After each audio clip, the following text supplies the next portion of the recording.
rhinoceroses. I don't say rhinoceri. I went to school in the 60s and the 70s. And back then, you don't say rhinoceri for your own safety. Now, rhinoceroses have come to my attention a couple of times in the news recently, so they get a Guernsey in my podcast. Just now, I was listening on the BBC via the ABC, I think it was anyway, and the white rhino is endangered. Critically, actually more than critically, I think there might only be one left. But I think and it might be a female, and it might be elderly. I think I remember one or two or three left, and then maybe there was one or two left, and now maybe there's only one left. I don't know, but there's not many. Now, as far as going extinct, there comes a critical point where you're probably not going to survive.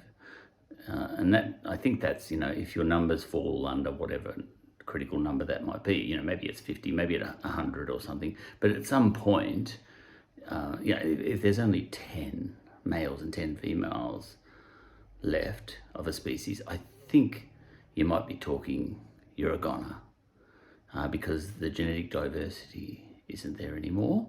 And even if you can get that lot to breed a bit, apparently you're on a hiding to nothing. But if you're down to one, you're on a real hiding to nothing, almost. Because I think, from what I heard just now, that they saved a bit of sperm from some male white rhinoceros some time ago and put that in France. So the rhinoceri returned to France. Rhinoceroses, they used to be in Eurasia as well, not just Africa. In fact, I think they're the ancient rhinoceri. The ancient rhinoceroses is a completely different box of frogs to look at. Long necks and no horn and all that sort of stuff. I had a Google about this, but they seem to have originated in Eurasia, mostly Asia. But modern rhinoceroses, more modern, not dinosaur level, because I think it might have been billions of years ago that those ancient rhinoceri roamed Asia and so on. But more modern species that are descendants from those, native to places like Africa, the black rhino, the white rhino. Is there a grey rhino? I don't know, maybe there's a brown one. And also there's quite a few modern Asian rhinoceroses which have gone extinct. When I say modern, last, hundreds and hundreds of thousands of years. Maybe a million, but not billions. All right, that's modern enough. We're talking geological time now. All right, now, so I think, of the very few rhinoceroses left, the white rhino is well below critical mass, for extinction. One left maybe, but they collected some sperm quite a while ago from a male one, as far as I hear, and they've grabbed this last rhino, this female, I think, and maybe they have done this from other recently deceased white rhino females as well. They have grabbed some eggs. Quite a tricky business.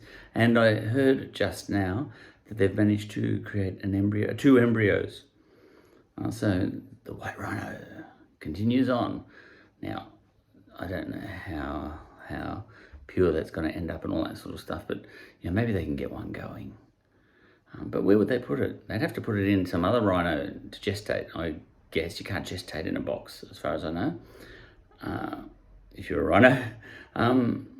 So maybe it will be a genuine rhino. I don't know much about all this stuff, but maybe there'll be a genuine white rhino in the womb of a black rhino somewhere along the line pretty soon, or maybe two. But then, so we might end up with two baby rhinos. Do they have twins and triplets? I don't know. But it's still, it'll be a major achievement if the white rhino survives. Okay, now I don't know how many rhinos we've got left, but African ones only. The Asian ones have gone extinct. I checked that on Google. It seems that a lot of animals that I associate with Africa, because I've been through a few now, cheetahs, elephants, monkeys. I think monkeys might be. Yeah, I think they originate way back in Africa, including us.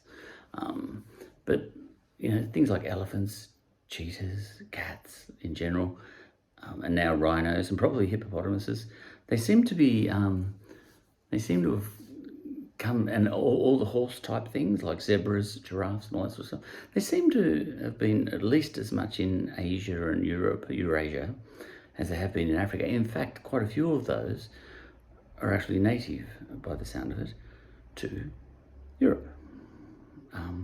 Or the horsey things, I think. Because horses, they come from the steppes of Asia, do they? Broadly speaking. And zebras come from horses, and so do giraffes, do they?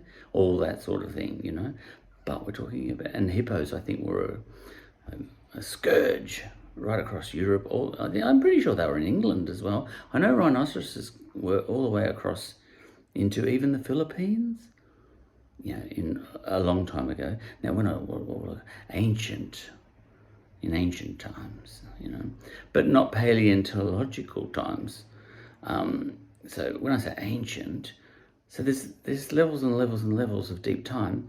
So humans, out of Africa, maybe 50,000 or so years ago, we kind of call Rome ancient. It's only 2,000 years ago. But then against that, we sort of say, we humans going into Europe and across here to Australia, the indigenous Australians, we kind of start thinking of that as deep time. But that's really recent compared to what comes before that. And before that might be when these rhinos were all getting around. And even that, the modern rhinos. See, I'm talking modern, even though we're talking a long time before even indigenous Australians got here to Australia and we Europeans got to Europe. Okay, so when it's deep time, you have to keep going back and back and back. So then you keep going back and back and back, and then you've got all the primitive versions of humans, Neanderthals. I was listening to a podcast recently about Neanderthals, but right throughout they were saying Neanderthals, and it grew on me. So now Neanderthal, which actually sounded really nuts to me when I first started hearing it, sounds pretty normal, because I listened to an entire podcast about it. Neanderthals and Denisovans. That's another type of human. There's been quite a few in the hobbits, quite a few humans. Denisovans. I think, I heard there was a monk called Denis, or Denis, living up in Russia and, over towards Asia. And he occupied a cave quite a while ago. He's dead now, long dead. But long before him, humans who weren't Homo sapiens lived there too. And we've called them Denisovans, from the same cave as Denis. And Ova is kind of a Russian thing, like Kornikova. But anyway, I've got to go. I could keep talking about rhinoceroses all night if I knew any more about them, but that's about all I know about them. Do I know anything about them besides that? I think they were right across to North America a long time ago. Deeper time than indigenous Australians, deeper time than modern rhinoceroses, which predate humans anyway, as we understand them. We're talking back to the dinosaurs. There were rhinoceroses back then, but they looked a lot different. A lot more different than today's rhinoceroses. Long necks, odd looking things. And they were up near China and all that sort of stuff, I think, and right across to North America and right across to Europe too, I think, but not back in Africa, maybe. So there you go. There's no way you're going to untangle all of that. It was all scrambled together. That whole thing, that's a scrambled episode on rhinoceroses.